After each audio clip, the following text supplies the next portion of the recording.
Doctor साहब, मुकद्दस रमज़ान का महीना चल रहा है और उसको देखते हुए सेहत के लिहाज से भी, एक तो हालांकि ये इबादत का महीना है, उसके साथ साथ सेहत जो है वो सबसे इम्पोर्टेंट चीज़ होती है और वो सारी चीज़ें आपस में वेरी करती हैं। इसको आप कैसे देख रहे हैं, क्या कहना चाहेंगे इस बारे में? सबसे पहले तो मेरी तरफ से आप सभी को रमज़ान की बहुत बहुत मुबारकबाद। रमज़ान का महीना आपको बहुत मुबारक हो। ये रमज़ान का महीना बहुत ही मुक़द्दस और इबादत का महीना है, फजीलत से भरा इबादतों का महीना है। और इस महीने में अल्लाह रब्बुल आलमीन ने कुरान पाक को नाज़िल किया और इसी में लैलतुल क़द्र जैसी रातें जो है अता फरमाई, लैलतुल क़द्र जैसी नेमत अता फरमाई। और ये रोज़ा रखने से रूहानी फ़ायदे तो हैं ही, रूहानी फ़ायदों के साथ साथ जिस्मानी फ़ायदे भी बहुत ज़्यादा हैं। इससे क्या है कि हमारा जो मेन आजकल आपने भी सुना होगा कि ब्लड शुगर और ब्लड प्रेशर बहुत ज़्यादा आजकल हर किसी को, हर तीसरे शख्स को होता है। तो ब्लड शुगर के और ब्लड प्रेशर के लेवल में भी बहुत कमी आ जाती है, लेवल में थोड़ा कंट्रोल में आ जाता है। जिन लोगों को ये बीमारी है या बहुत ज़्यादा हाई रहता है, उनका ये लेवल जो है थोड़ा कंट्रोल में आ जाता है। जब हम रोज़ा रखना शुरू करते हैं तो उसके साथ जो बॉडी के टॉक्सिन्स हैं वो कम होना शुरू हो जाते हैं। और जब बॉडी के टॉक्सिन्स जब बॉडी से निकलना शुरू हो जाते हैं तो बॉडी में इम्प्रूवमेंट ऐसा होता है कि उसमें वाइट ब्लड सेल्स जो होते हैं वो उनका प्रोडक्शन बढ़ जाता है। और जब वाइट ब्लड सेल्स का प्रोडक्शन बढ़ता है तो बॉडी की रिपेयरिंग का काम शुरू हो जाता है, जिससे कि हमारा डाइजेस्टिव सिस्टम इम्प्रूव करता है। और जब डाइजेस्टिव सिस्टम हमारा इम्प्रूव करता है तो बॉडी जो है वो अच्छे से काम करने लगती है, हमारी जो एनर्जी लेवल है वो बढ़ जाता है। इसके साथ साथ और जो इंटरनल ऑर्गन्स हैं हमारे बॉडी के, जैसे लीवर है, किडनी है, इंटेस्टाइन वगैरह है, वो सब बहुत ज़्यादा इम्प्रूव करके अच्छे से अपना काम करने लगते हैं। कि रूहानी तौर पर और जिस्मानी तौर पर हमको फ़ायदा होता है, वो एक साइंटिफिक है। और साइंटिस्ट जो है, साइंसदानों ने भी इसको माना है कि रोज़ा बहुत ज़्यादा बॉडी के लिए फ़ायदेमंद होता है। सबसे अच्छी चीज़ ये होती है कि हमारी जो डाइट होती है वो हमारे कंट्रोल में होती है। मतलब एक टाइम पीरियड होता है जिसमें हमें खाना होता है, एक टाइम पीरियड ही होता है जिसमें हमें नहीं खाना होता। तो वो जो फास्टिंग पीरियड होता है हमारा, वो हमारी बॉडी को इम्प्रूव करने में और हमारी जिस्मानी सेहत को और रूहानी सेहत को कहना चाहिए, वो बहुत ज़्यादा अच्छे ढंग से जो है उसको इम्प्रूव करता है, उससे फ़ायदा होता है। तो सबसे अच्छी बात ये होती है वेट कंट्रोल भी होता है, क्योंकि आप टाइम पे खा रहे हैं और एक काफ़ी लंबे पीरियड तक आपका ये फास्ट चल रहा है, आप हर चीज़ एकदम नहीं खा रहे हैं, तो उसका भी असर पड़ता है। और अगर आप इफ्तार में और सहरी में ज़्यादा नहीं खा रहे हैं और उस कमी को पूरा नहीं कर रहे हैं तो नेचुरली वेट लॉस भी होना। रोज़ा जब हम रखते हैं तो हमारी बॉडी काफ़ी डिहाइड्रेट होती है, तो इस डिहाइड्रेशन में हमें सिर्फ खजूर से और पानी से ही रोज़ा खोलना चाहिए। जो ये आपके ये कोल्ड ड्रिंक या गैस वाली ड्रिंक्स आती है ना, इनसे बिल्कुल रोज़ा ना खोलें, क्योंकि डायरेक्ट अगर हम ये कोल्ड ड्रिंक वगैरह पी लेते हैं तो उसका इफ़ेक्ट जो है या लोड जो होता है वो किडनी पर पड़ता है और किडनी के ऊपर जो है इसका इफ़ेक्ट सीधा जाता है।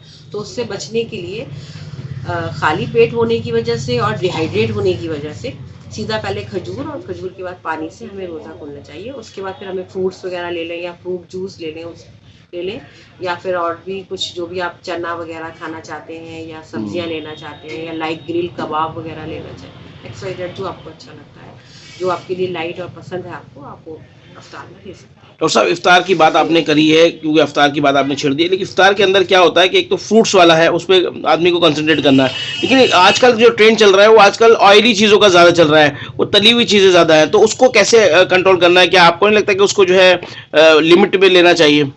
नहीं, देखिए, डीप फ्राई तो बिल्कुल नहीं लेना चाहिए मेरे हिसाब से। ग्रिल ले सकते हैं आप, ग्रिल करके ले सकते हैं, क्योंकि प्रोटीन भी चाहिए होता है। जी। तो वो प्रोटीन जैसे चिकन है, फिश है और आपका या ये तो आप प्रोटीन में ले ही सकते हैं। इसके अलावा जैसे ये पकौड़ी वगैरह कहना चाह जी रहे हैं जी ना आप, जी या जी जी। समोसे हो गए या पकोड़े और हो ये गए, तली हुई दो तीन चीजें तरह हो के, गई, जी जी जी। ये इन्हें अवॉइड ही करें तो बेटर रहता है। या बहुत ही हल्का लाइट सा कुछ भी ले आप सकते ले हो। सकते हैं जिसमें ऑयल का यूज़ कम होता हो, उसको आप लें।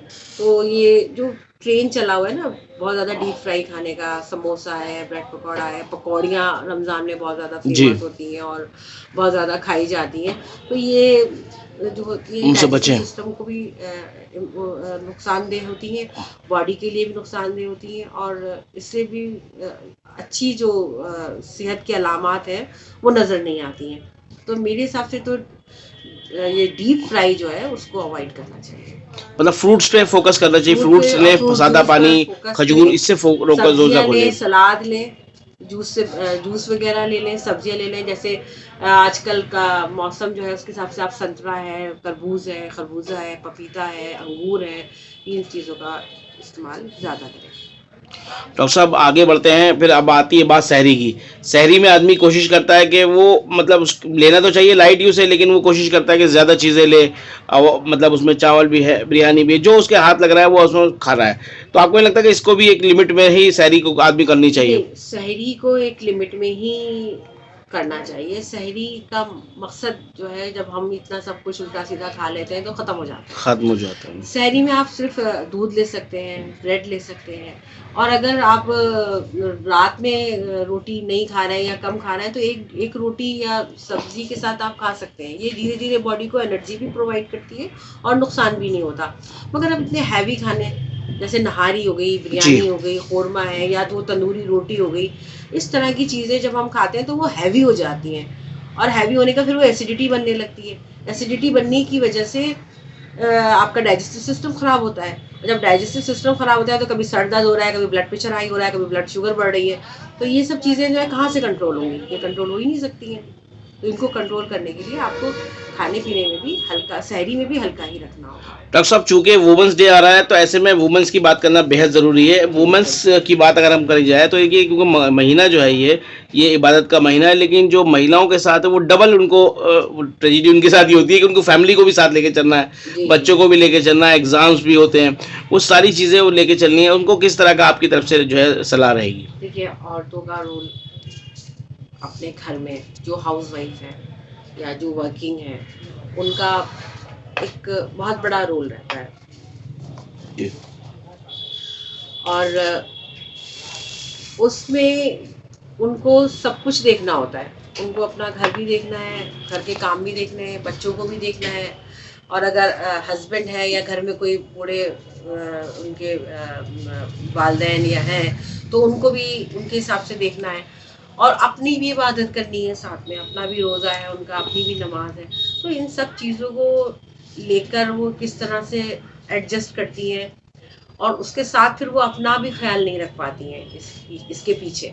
तो मैं यही कहूँगी कि देखिए, लेडीज़ के साथ एक तो कोऑपरेट करें, और दूसरी ये कि उनको अब आजकल एग्ज़ाम भी हो रहे हैं। बिल्कुल। बच्चे एग्ज़ाम की तैयारी कर रहे हैं तो उनका भी ध्यान रखना है। बच्चों के पेपर हो रहे हैं, उनकी तैयारी करानी है, उनको स्कूल भी भेजना है, और उनके भी टाइम टेबल का ख्याल रखना है। तो इन सब चीज़ों को ध्यान में रखते हुए उनके ऊपर जो होता है डबल बर्डन हो जाता है, और जो वर्किंग है उनके साथ तो और भी ज़्यादा हो जाता है। जी। उनका ऑफिस वर्क सेम रहता है, प्लस बच्चे, फिर घर, और उसके साथ इफ्तार, रोज़ा, नमाज, ये सब भी उनको एडजस्ट करना होता है। तो इन सब चीज़ों के साथ देखिए उनको कॉपरेशन की बहुत ज़्यादा ज़रूरत होती है। तो मेरा पहली रिक्वेस्ट तो यही रहेगी कि फैमिली मेम्बर्स उनको कॉपरेट करें, और उनको जितनी भी हेल्प प्रोवाइड करा सकते हैं कराएं, ताकि वो अपने काम को करने में आसानी से अपने काम को कर सकें, और उसके साथ साथ वो अच्छे से अपनी इबादत भी कर सकें, अपने रोज़े को भी अच्छे से वो पूरा कर सकें, और नमाज वगैरह अब अपनी वो कर सकती हैं। नहीं, महिलाओं के लिए क्या सलाह, वो कैसे अपने आप को जो है बचाएं इन सब चीज़ों से, क्योंकि फरमाइशें भी है खाने पकाने की तरह तरह की, जी, और अपनी सेहत का ख्याल रखने की बात, क्योंकि सेहत के ध्यान रखने में महिलाएं बेहद जो है चोर होती हैं। ठीक है, तो वो कहीं मतलब वर्ड थोड़ा अजीब लगेगा, लेकिन वो होती हैं कहीं ना कहीं, वो उसको अवॉइड करती हैं, बताती नहीं, तो उसको कैसे केयर करें? देखिए, उनको ये है कि थोड़ा सा तो अपनी सेहत की तरफ भी ध्यान देना पड़ेगा। अगर वो बीमार हो जाती हैं, या वो काम नहीं कर पाती हैं, या वो अपने घर को नहीं संभाल पाती हैं, तो फिर सब कुछ डिस्टर्ब होने लगेगा, बच्चे भी, घर भी, खाना पीना भी, सभी कुछ होगा। तो उनको ये चाहिए कि थोड़ा सा एक टाइम निकालें जिसमें वो आराम कर सकती हैं, ताकि दोपहर का कोई टाइम हो, या एक ऐसा टाइम हो जब बच्चे स्कूल से आ जाते हैं, या नमाज के बाद, ज़ोहर के बाद थोड़ा सा 1-1.5 घंटा वो रेस्ट करें। रेस्ट करने के बाद फिर वो अपने इफ्तार की तैयारी करें, और अपनी सेहत के लिए कि अगर उनको कोई तकलीफ़ है, कोई बीमारी है, तो उसके लिए दवाई लें, डॉक्टर को दिखाएं, डॉक्टर से कंसल्ट करें, और अगर नहीं है तो अपने आराम का पूरा ख्याल रखें, और अपनी नींद को पूरा करें, ताकि वो सहरी में भी उनको पहले ही उठना है, और अफ्तार में भी उनको पहले से ही सारी तैयारी करनी है, तो जाहिर है कि वो अपनी नींद को वो पूरा नहीं कर पाती हैं। तो अगर वो अपनी नींद पूरी कर पाएंगी तो जाहिर है एक्टिव रहेंगी और अफ्तार से लेके सहरी तक अपने सारे कामों को अच्छे से अंजाम दे पाएंगी। तो उनके लिए यही है कि वो थोड़ा अपना उनका रेस्ट है, उनका खाना पीना है, और वो अपने खाने पीने का भी ख्याल रखें। उन्हें किस चीज़ की ज़रूरत है, उन्हें क्या खाना चाहिए, क्या अवॉइड करना चाहिए, उस पर भी वो ध्यान दें। और वो भी खुद भी ऐसे ही खाने खाएं जिससे कि उनको नुकसान ना हो, हेल्दी हो। फ्रूट्स पर फोकस करें वो, और सब्जियां वगैरह हैं जो वो अपनी फैमिली के दूसरे मेंबर्स को प्रोवाइड कर रही है, वो खुद भी उन्हीं चीज़ों पर फोकस रखें। ये ना हो कि वो ऐसा भी होता है अक्सर कि जो बच गया वो सोचते हैं कि अरे इसको हम खा लेते हैं, या ये उससे बचे, इन सब चीजों से बचे। और क्या होता है कि एक्स्ट्रा हो गया, ये बेकार जाएगा, इसको खा लेना चाहिए। तो ये नहीं होना चाहिए। जितनी आपको ज़रूरत है आप सिर्फ उतना खाएं, और अगर वो एक्स्ट्रा है तो उसको आप अपने ऊपर मत उसको लेने की कोशिश ना करें, उसको अवॉइड करें, क्योंकि वो फिर आपके लिए आपको नुकसान देगा वो। तो वो उधर तो आपने ही सोच लिया कि ये बेकार ना जाए, हमने खा लेना चाहिए, और वो अगर आपको नुकसान दे रहा है तो उससे भी ज़्यादा नुकसान देने वाली बात हो जाती है। तो उसको अवॉइड करें, जितना आपको ज़रूरत है उतना खाएं, और जिन चीज़ों की ज़रूरत है हेल्थ के लिए आपको, आप अपनी वही चीज़ें खाएं, उन्हीं चीज़ों पर फोकस करें। तो फाइनली मैम एक बार और डॉक्टर साहब एक बार और जो है महिलाओं के लिए जो बात आपने कही है उसको थोड़ा एक लाइन में कह दें ताकि उन लोगों को, महिलाओं को समझ आ जाए वो बात।